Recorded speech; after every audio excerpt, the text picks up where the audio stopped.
Exacto. Hoy vamos a hablar del huerto de Getsemaní. Entonces allí estaba debajo del Monte de los Olivos. Entonces yo me puedo imaginar la escena, una escena. Yo me imaginé, os voy a decir cómo me la imaginé. Yo soy muy creativa. Y yo me la imaginé, yo allí en el huerto de los olivos, aquí podemos ver un campo de olivos, con una mesita y una silla, porque yo no me puedo sentar en las piedras, porque tengo la espalda un poco fastidiada. Yo me imaginé con mi sillita cómoda, sentada allí, comiéndome una tostada con sardinas. Así me lo imaginé yo. Y puedo imaginarme que Jesús tuvo muchos momentos allí de ese tipo. Seguramente no sé si comerían tostadas y sardinas por allí, pero bueno, yo en mi imaginación me imaginé pues con cualquier campo de olivos que vemos por esta zona, y Jesús iba allí. Bueno, pues vamos a leer Mateo 26, del 36 al 46, son 10 versículos. Tengo un poco más la garganta, entonces si alguien me lo lee, se lo agradezco, ¿vale? Una voz potente que haya por ahí. ¿Mateo qué? Mateo 26, del 36 al 46. Entonces llegó Jesús con ellos a un lugar que se llama Getsemaní, y dijo a sus discípulos: sentaos aquí entre tanto que voy allí y oro. Y tomando a Pedro y a los hijos de Zebedeo, comenzó a entristecerse y a angustiarse en gran manera. Entonces Jesús les dijo: mi alma está muy triste hasta la muerte, quedaos aquí y velad conmigo.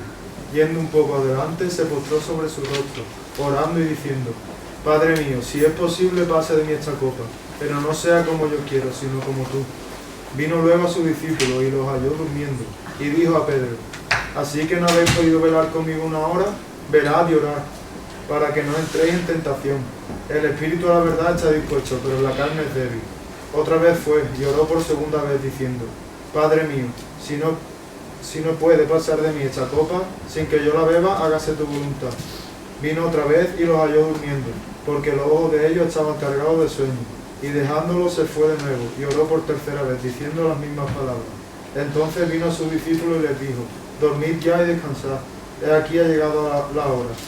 Y el Hijo del Hombre es entregado en manos de pecadores. Levantaos, vamos, ved, se acerca el que me entrega. Bueno, pues imaginaros la escena, ¿no? De noche, oscuro aquello, habría alguna lucecita, pero allí estaba Jesús con 11, porque ya Judas no estaba. Y os podéis imaginar la escena, ¿no? No eran momentos fáciles, pero me gustaría ahora hablaros de otro Getsemaní. Hemos ido de viaje a Getsemaní, pero yo os quiero hablar de otro Getsemaní. La palabra Getsemaní es una palabra de origen caldeo y significa prensa de aceite o aceituna. Es lo que significa realmente la palabra Getsemaní. En esta ocasión es una palabra que se le dio al huerto, pero el significado de la palabra Getsemaní es prensa de aceite o aceituna. Un Getsemaní normalmente era una piedra que tenía un peso aproximadamente de unos 130 kilos, y se usaba como prensa para extraer el aceite de las aceitunas, y se encontraba normalmente en el huerto o cerca de uno de ellos. Estaban los olivos y evidentemente donde se íbamos las aceitunas pues estaba cerca.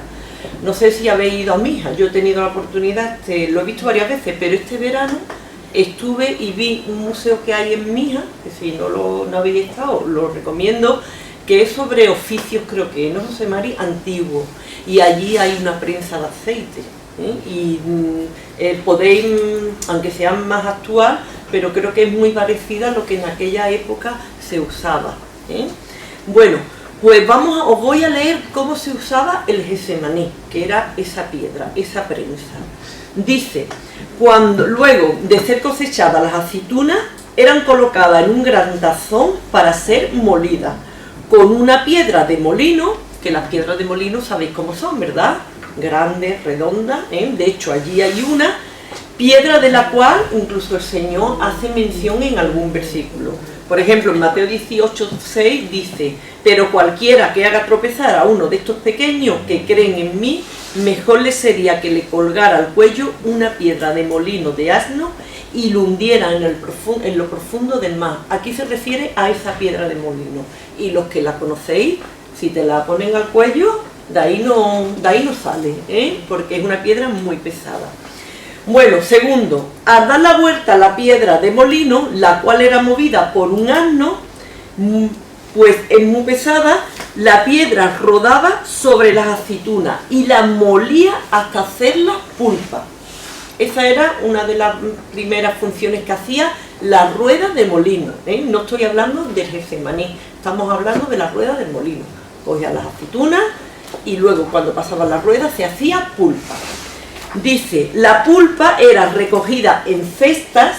En este museo que os he dicho se ven las cestas, por eso digo que tiene que ser algo muy parecido a lo que en aquella época se usaba, en cestas, colocadas bajo una enorme piedra en un hoyo el cual se conocía como Getsemaní. Aquí es donde entra la piedra.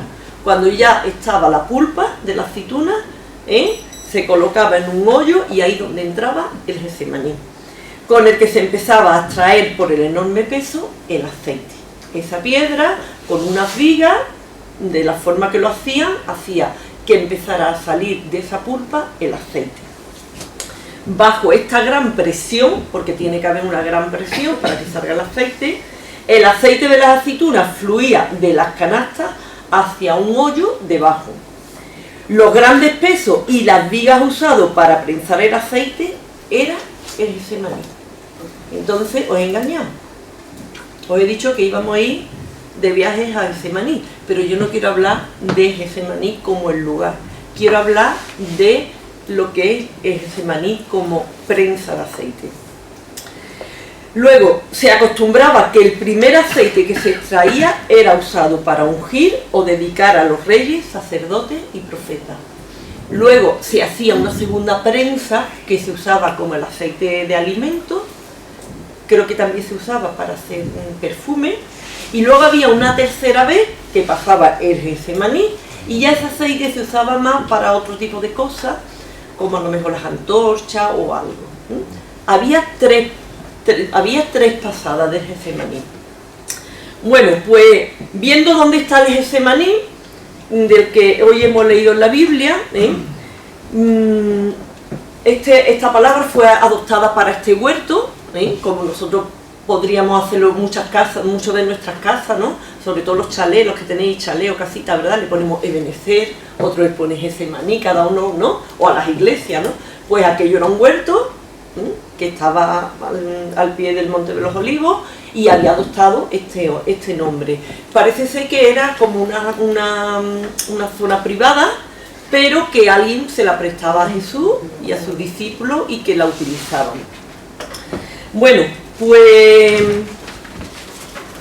como dije antes, como andaluces que somos, creo que podemos imaginarnos la cena, ¿no? Jesús a lo largo de su vida sufrió mucho. ¿Pensáis que sufrió mucho o que sufrió poco? También tendría momentos buenos, ¿no? Yo creo que habría también un momento bueno, pero sí es verdad que a lo largo de la vida de Jesús vemos que hay muchos momentos de sufrimiento. Vamos a ver algunos de ellos, de pasado, ¿vale? Por ejemplo, uno es que fue abandonado por su familia. Por ejemplo, Juan 7:3-5 dice: y le dijeron sus hermanos, sal de aquí y vete a Judea, para que también tus discípulos vean las obras que hace, porque ninguno que procura darse a conocer hace algo en secreto. Si estas cosas hace, manifiéstate al mundo, dice el versículo 5, porque ni aun sus hermanos creían en él. Fijaros aquí, ya él sufre en medio de su familia. Este es un pequeño detalle. Luego, fue abandonado por sus discípulos, aunque sabemos siempre que tenemos a Judas, que sabemos lo que hizo, o cuando Pedro lo traiciona, pero Juan 6:66, fijaros lo que dice: desde entonces muchos de sus discípulos volvieron atrás y ya no andaban con él. Que hubo muchos que fueron atrás y que ya no andaban con él. Esto para alguien que está en el liderazgo es triste, ¿verdad? Cuando alguien, una oveja se descarría o tira por otro lado, nos duele, ¿no? Bueno, otros dicen que quisieron despeñarlo, en Lucas 4:29. Yo el otro día en internet veía imágenes de la peña donde quisieron tirarlo, vamos, y es tremenda, de allí no hubiera salido vivo. Luego, cuando murió su amigo Lázaro, lloró, él sufrió, él tenía sentimientos, Él lloró cuando supo que Lázaro había muerto, ¿no? Y luego fue acusado, por ejemplo, de juntarse con covilones y borrachos. ¿Os imagináis que nosotros nos acusáramos y que fuéramos, y que además dijeran que somos unos comilones y que somos unos borrachos? Yo creo que nadie sufriríamos por ello, ¿no? Yo por lo menos sufriría si me acusaran de algo que no he hecho, ¿no? Y así podríamos ver un etcétera, etcétera, de sufrimientos que Jesús tuvo. Ahora, Jesús siempre supo lo que iba a pasar con su vida. ¿Pensáis que él desconocía que iba a morir? Él lo sabía. Y además no solamente de lo sabía, sino que él lo dijo en varias ocasiones y comunicó a los que estaban a su alrededor de cuál era su fin. Vamos a leer, por ejemplo, Lucas 22:15. Dice, y les dijo, ¿cuánto he deseado comer con vosotros esta Pascua antes que padezca? Él sabía que iba a padecer. En Juan 17:1 dice, estas cosas habló Jesús, y levantando los ojos al cielo dijo, Padre, la hora ha llegado, glorifica a tu Hijo, para que también tu Hijo te glorifique a ti. Él estaba ahí ya preparándose, porque además quería, ¿no?, glorificar al Padre y quería estar ahí y cumplir ese propósito por el cual él había venido, ¿no? Y Marcos 8:31 dice, y comenzó a enseñarle que le era necesario al Hijo del Hombre padecer mucho.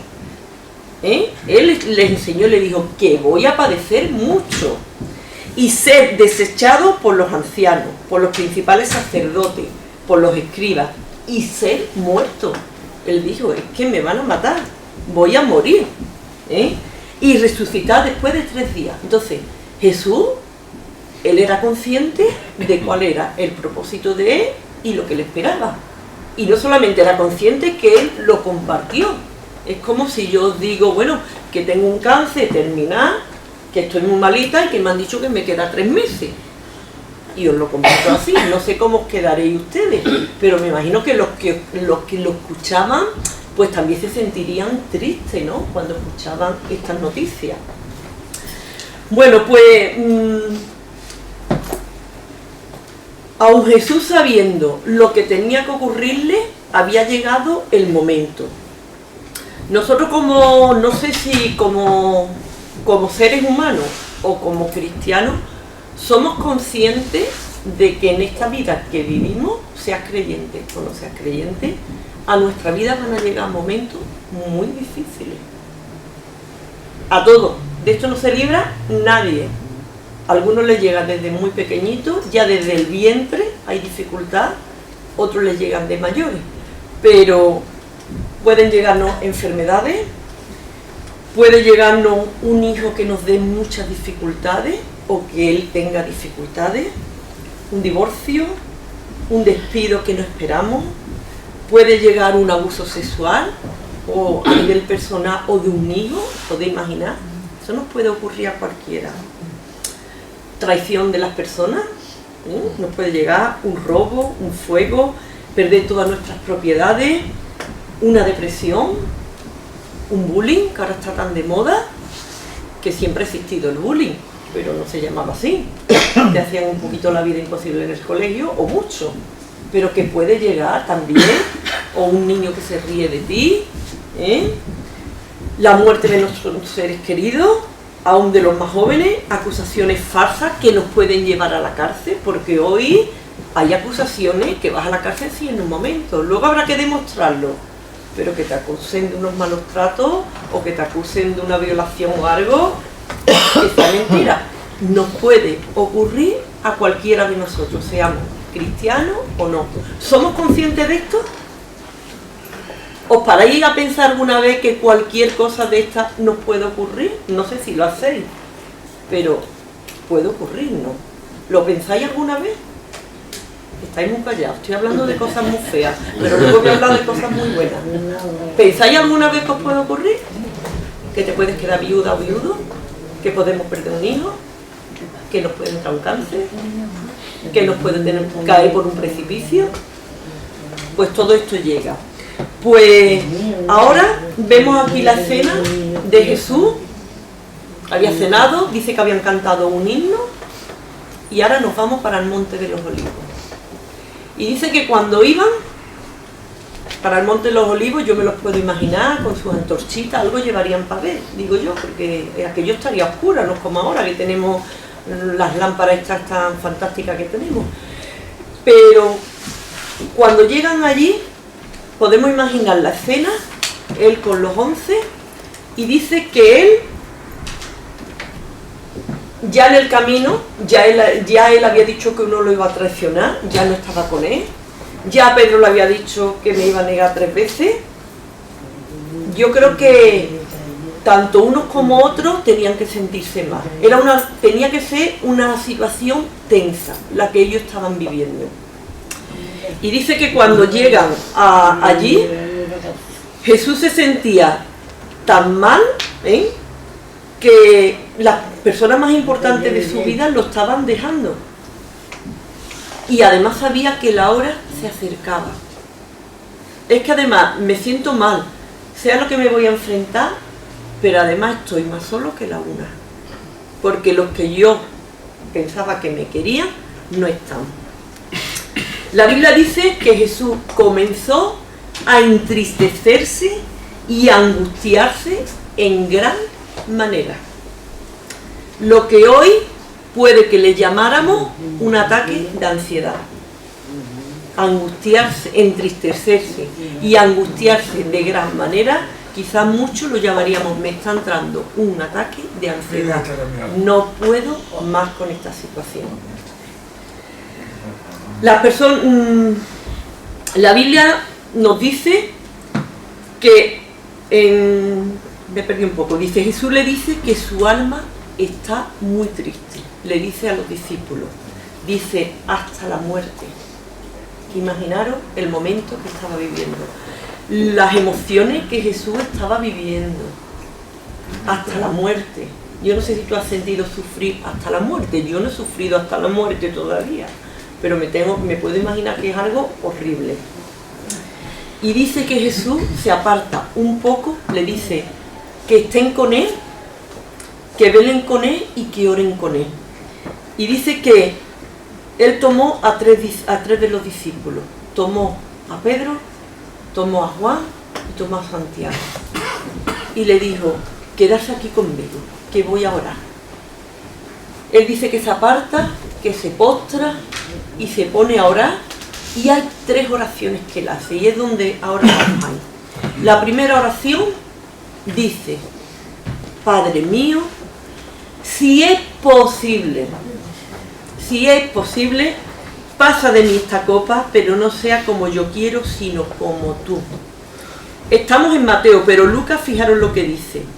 Nos dice que en ese momento se le apareció un ángel del cielo para fortalecerlo, y que estando en agonía oraba más intensamente. Y aquí es donde se nos relata que caía sudor a la tierra como gotas de sangre.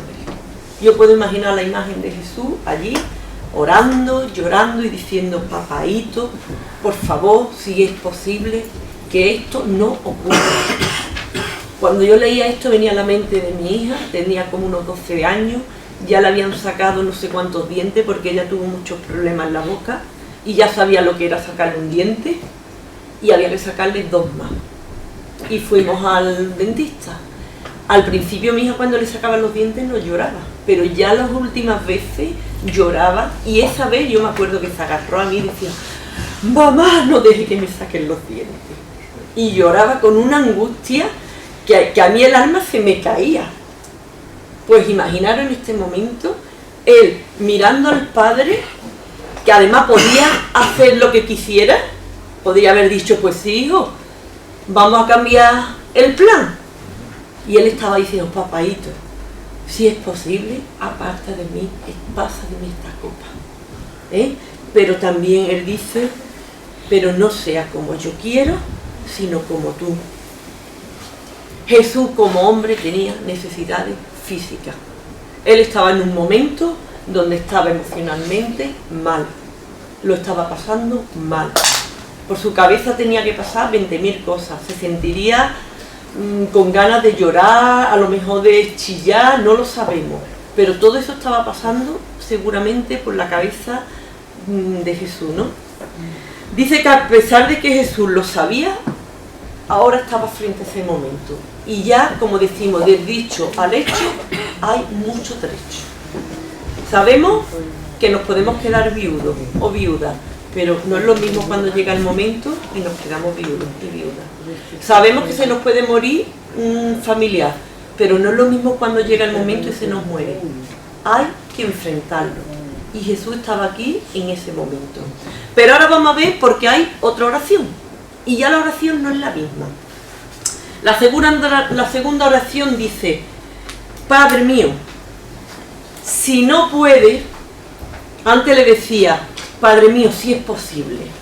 Ahora le está diciendo, Padre mío, si no puede pasar de mí esta copa sin que yo la beba, hágase tu voluntad. Ya aquí vemos a un Jesús más tranquilo. De hecho, en la primera oración, cuando él deja de orar, se va a los discípulos y le dice, ¿qué hacéis? No sois capaces ni de acompañarme, ni de orar, ni de velar una hora conmigo. ¿No os pasa a ustedes eso cuando estáis mal? Hay que ver que no ha venido ni a verme. Hay que ver que el pastor ni se ha acordado de mí. Hay que ver que no ha venido al entierro. Mira que no me han mandado ni siquiera un WhatsApp. Cuando nos sentimos mal, queremos que todo el mundo esté pendiente de nosotros.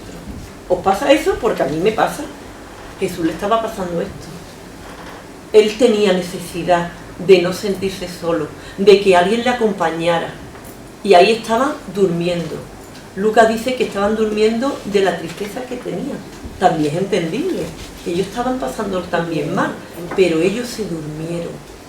Y Jesús estaba solo.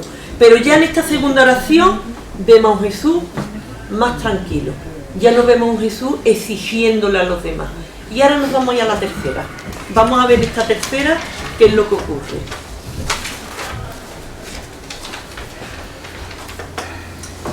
Bueno, pues la tercera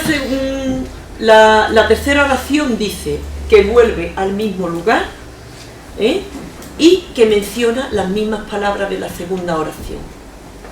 Él hizo la misma oración.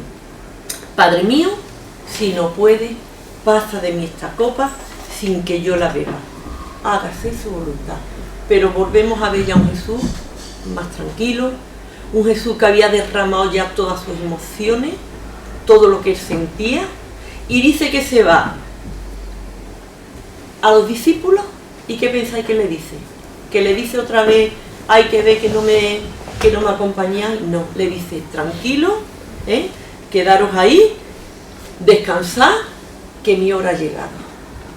Ya Jesús había llegado a un momento de paz, de aceptación, se había preparado para lo que le venía, sabía por dónde tenía que pasar y ya no le exigía nada. Y además enseguida ya le dice que bueno, que se levanten, que ya viene Judas y que va a ser entregado. Bueno, pues ahora yo me gustaría ver cómo podemos aplicar esto en nuestra vida. Todos tenemos un Getsemaní. Todos tenemos una piedra que nos aplasta, una piedra que nos oprime. ¿Cuál es tu Getsemaní? Yo sé cuál es el mío. Y os digo que yo de hace 5 años tengo dos piedras, no una. Que me aplasta, que me muele, que hay momentos donde siento que me hace pulpa. Me puedo imaginar, cada uno de vosotros tenéis un Getsemaní. ¿Lo tenéis? Y que cada uno sabéis cuál es. Uno puede ser vuestros hijos, otro puede ser vuestro trabajo, como hemos dicho. Yo sé cuál es el mío, y os digo que yo tengo 2, que de hace 5 años, uno de hace 5 años y otro de hace 2, que me pule bastante y que me prisiona bastante. Es la piedra que tengo encima, ¿no? Entonces, me gustaría preguntaros, ¿cómo enfrentamos nuestros Getsemaní?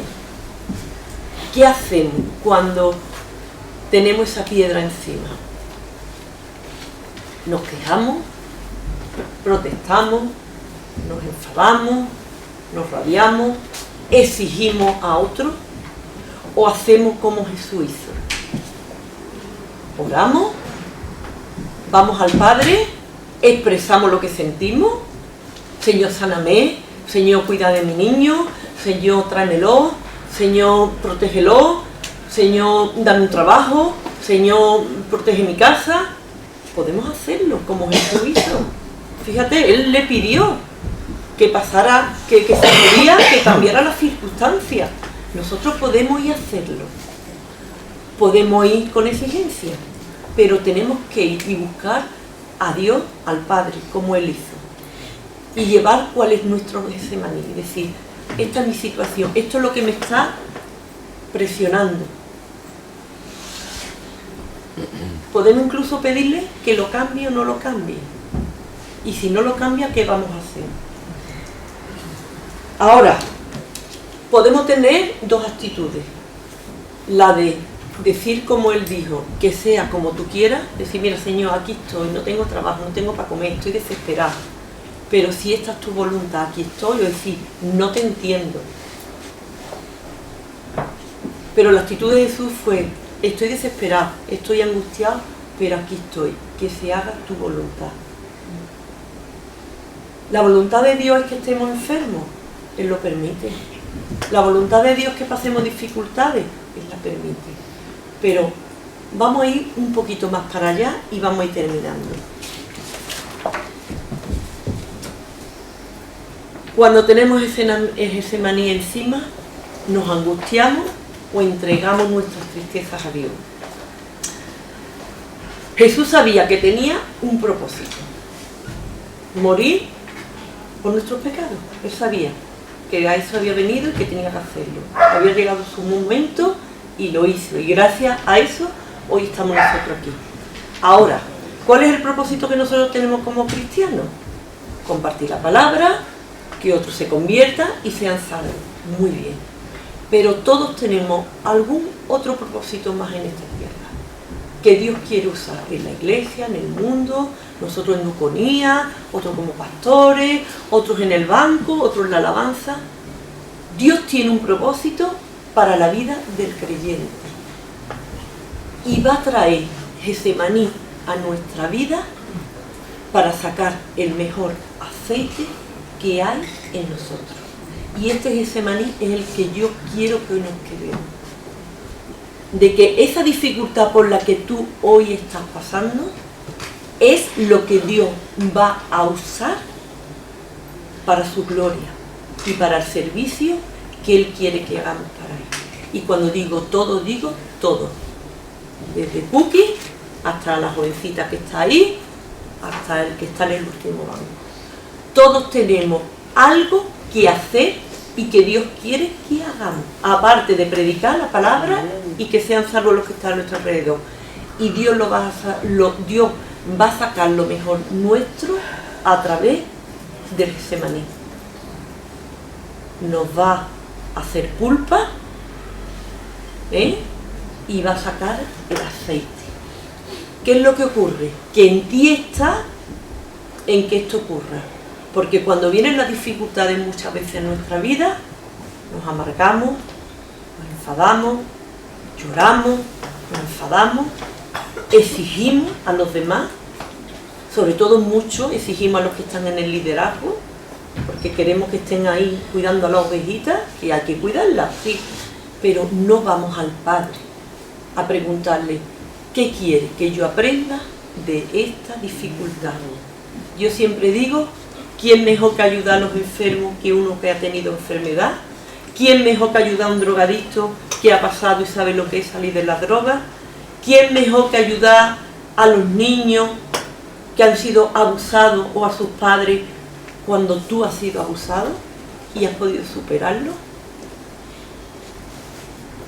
Os dejo estas palabras hoy aquí.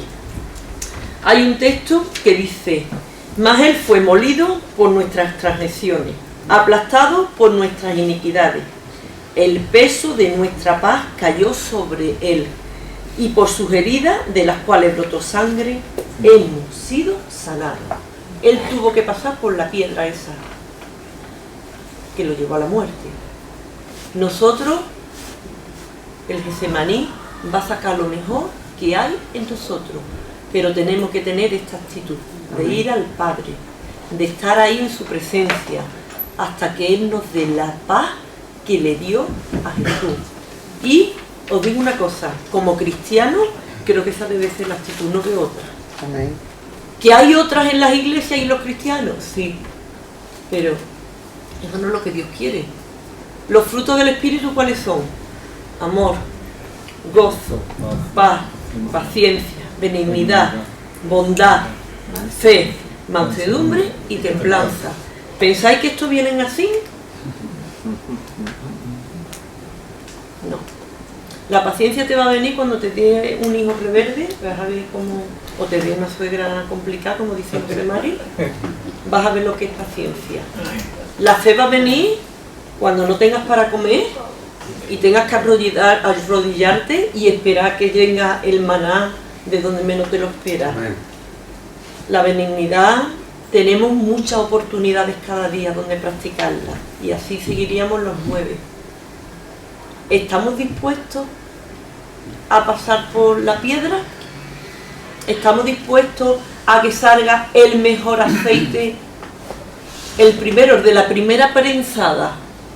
Pero ya no solamente el de la primera, sino que además Jesús, además Dios nos puede hacer pasar por una segunda prensada, que también vale para la comida y para a lo mejor los buenos perfumes. Pero hay una tercera prensada también, que es para alumbrar a lo mejor o para otras cosas, otras herramientas, cosas que pudieran usarla. Siempre dice que del cerdo se aprovecha todo. Yo ahora de aquí en adelante, después de haber aprendido todo esto, digo que de la aceituna se aprovecha todo. Y de la prensada que el Señor haga con nosotros, aunque nos pase 3 veces la piedra, se aprovecha todo, porque hasta los huesos hoy se aprovechan de las aceitunas para calentar las estufas. ¿Queremos ser cristianos de este tipo? ¿O queremos ser cristianos de cómo vas? Ahí voy, tirando. Ahí cómo vas. Pues mira, me duele hasta... pero para adelante y con una sonrisa. Y Dios sabe el propósito que esto tiene. A lo mejor el propósito de tu enfermedad es que el médico que te está tratando conozca a Jesús. ¿Lo has pensado? Amén. Ese es el aceite que tú tienes que ir derramando. Bueno, pues os dejo con este reto. Que dejemos, que cuando vengan las dificultades, recordemos la piedra de Getsemaní. Amén. Y aunque el lugar es bonito, y a mí me gustaría verlo, pero yo creo que será más impactante para nuestras vidas y las que están alrededor, que cuando venga una dificultad digamos, Señor, que esta piedra saque la pulpa, el aceite. Amén. Y que el hueso de la aceituna se aproveche también, ¿vale? Para Amén. Calentar a otro. Pues aquí os dejo esta palabra. Gracias. Amén.